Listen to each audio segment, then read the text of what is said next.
ਪੁੱਛੇਂਗੀ ਅਟਕੀ ਨੂੰ ਕਹਿੰਦੇ ਜਿੱਥੇ ਜਾ ਕੇ ਪੁੱਛੇਂਗੀ ਨਾਮ ਸਾਡਾ ਹੂਰ ਇੱਕ ਮਾਈਂਡ ਬੱਲੀਏ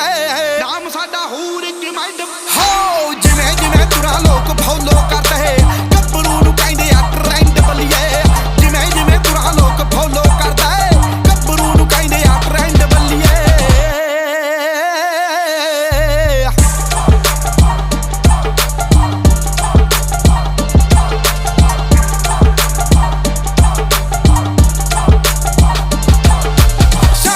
ਸਾਡਾ ਰੰਗ ਰੂਪ ਖਾਸ ਨਾ ਕਾਂ ਵੀ ਲੜਾਂ ਦੇ ਸੀਨੇ ਜਾਵਾਂ ਜੱਜ ਬੱਲੀਏ ਸਿੱਧਾ ਸਾਦਾ ਸੌ ਤੇ ਸ਼ਰੀਫ ਮੁੱਢ ਤੋਂ ਸ਼ੌਂਕ ਦਿੰਦੇ ਵੈਲ ਪੁਣੇ ਵਾਲਾ ਟੱਚ ਬੱਲੀਏ